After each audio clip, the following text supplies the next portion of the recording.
Posni beli minjoni sastojci za posne bele minjone, 350 g šećera, 1 dl vode, 120 g margarina, 200 g mlevenog keksa, 200 g mlevenih oraha, 300 g šećera u prahu, malo vode.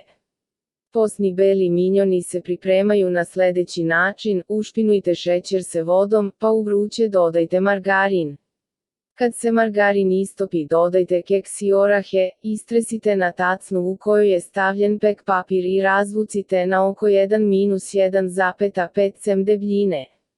Kada se kora stegne, prelijte se fondanom od šećera u prahu i vrlo malo vode. Fondan treba da bude gust. Ostavite da se dobro stegne, ukrasite po želji i secite na kockice. Za najnovije recepte kliknite subscribe, like i zvons, svaki dan najnoviji recepti, zato nas zapratite.